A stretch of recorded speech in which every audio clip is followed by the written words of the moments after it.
You know, the journalist H.L. Mencken once said, "For every complex problem, there is an answer that is clear, simple, and wrong." He said that over a century ago, and honestly, it might just be the absolute perfect guiding principle for understanding global politics today. Welcome to This Explainer. I'm really thrilled you're here with us. Today, we are going to look closely at how the world organizes itself, exactly how lines are drawn on maps, and, well, what happens when those lines start to blur. We're going to be breaking down a really fantastic presentation from Bear Afkhami's 2025 Foreign Policy Discussion Series, and it's titled Sovereignty and the Rules-Based Order. I know, it sounds like a pretty heavy title, but don't worry, we're going to make sense of it together. Essentially, we are looking at the invisible architecture that holds the entire global stage together, or, as you'll see in some modern cases, the architecture that's actively crumbling right before our eyes. Here is our quick roadmap for This Explainer. We'll cover what is sovereignty, modern threats and challenges, the stateless population, responding to breaches, and we'll wrap up with some intense, real-world sovereignty dilemmas. All right, kicking things off with Section 1, what is sovereignty? Defining the rules. Before we can even talk about the rules of the world, we really have to define the players on the board. Let's contrast two terms we hear all the time, but let's be real, we often misuse them. State versus nation. So a state is a highly rigid structural concept. It is an independent political unit that occupies a defined, populated territory. But most importantly, it has full, absolute sovereign control over its internal and foreign affairs. A state is basically a legal entity. On the flip side, a nation is all about the people. It's this cultural, very human element. A nation is a group with a common culture occupying a territory bound together by a strong sense of unity, shared beliefs, and customs. So, to put that into perspective, you can absolutely have a nation without a state, and a state that actually holds many different nations within it. Let's test that out right now. Is it a sovereign, a nation, or a state? Think about New York City or California. Sure, they have borders and their own governments, but they aren't independent states on the global stage, right? They ultimately answer to a federal government. What about Scotland?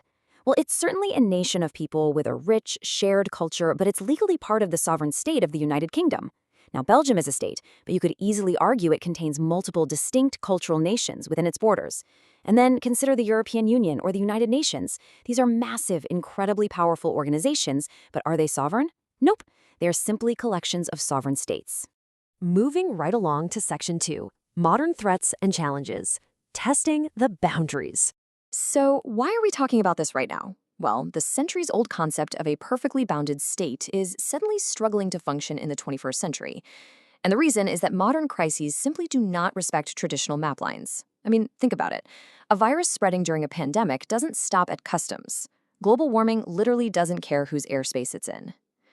Transnational criminal organizations, they operate almost entirely outside legal frameworks, just slipping quietly between jurisdictions.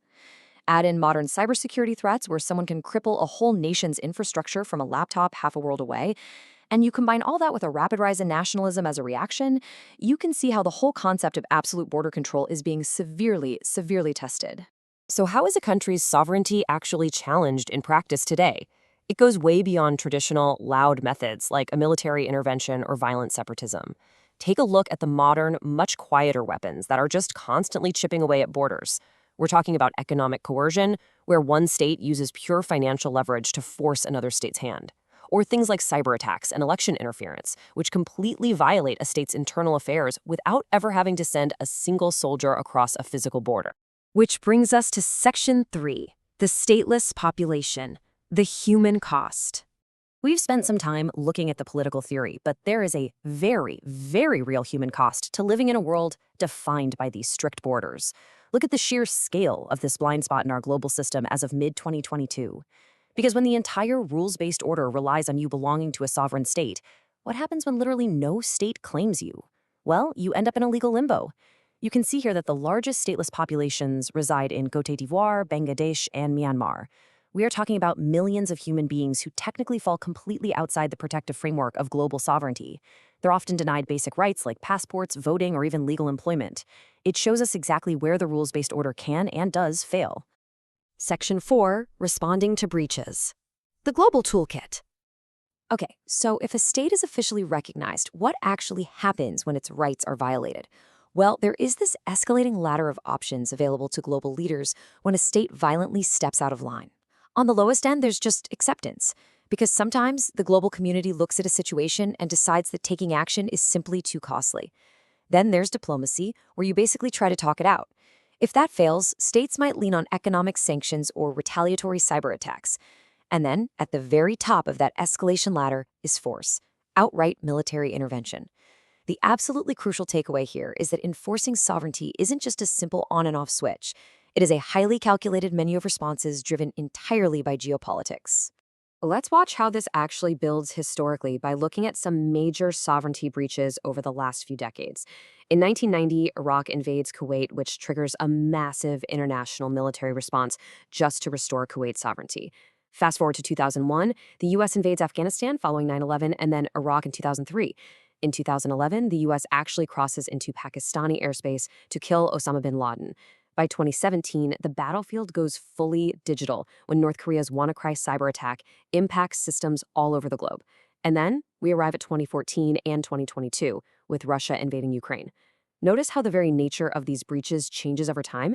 It's shifting from pure physical force to a really complex blend of digital and covert operations. And looking specifically at that last example with Ukraine, there is a fascinating diplomatic reality to acknowledge. When Russia invaded, the United Nations passed a resolution to condemn the invasion. But you have to note the key word there: mostly.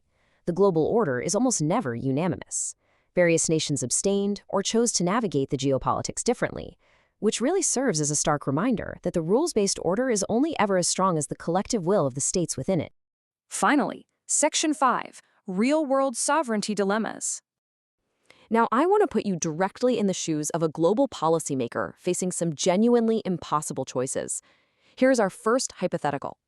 If a state, let's just say China for this example, deliberately withheld crucial medical supplies like gloves and masks during a devastating global pandemic, does that justify military intervention? I mean, where exactly is the line? A state absolutely has sovereignty over its own exports and its own economy.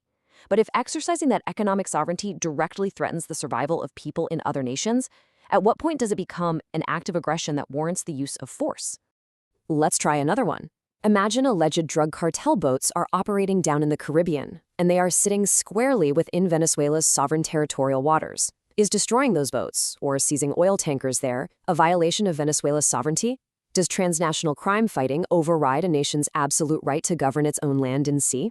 Seriously, if a state cannot, or simply will not, police its own waters, does it forfeit its right to cry foul when another country decides to step in? Building right on that thought, does the U.S. have the right to take direct action against countries that harbor drug cartels and drug manufacturers? And if they do, what kind of actions are acceptable? Are we talking sanctions, cyber attacks, military raids? We're right back to that escalation toolkit we talked about earlier. Because if a sovereign state is harboring non-state actors who are doing immense harm globally, the classic concept of sovereignty says stay out, but modern realities, they demand solutions. And this frames what is perhaps one of the biggest existential dilemmas of our time. The Amazon rainforest is mostly located within Brazil's sovereign territory. Under strict interpretations of global sovereignty, Brazil has the absolute right to use its land however it sees fit, even if that means clearing it. But what if the destruction of the Amazon accelerates global warming to the point of a literal global catastrophe? Should the UN or the global community force Brazil to protect it? Does the survival of the entire globe suddenly outweigh a single country's right to govern its own land? Okay, let's flip that exact same logic around for one final, pretty provocative thought. If the global community can dictate environmental policy to Brazil, should the world take collective action against the world's largest emitters, specifically the United States and China, for their failure to meet emissions reductions? If carbon emissions are crossing borders and sinking islands in the Pacific, is that a violation of those islands' sovereignty by the US and China? How do we possibly balance national economic freedom with global survival in a rules-based order? That right there is the ultimate question facing the next generation of foreign policy. Thank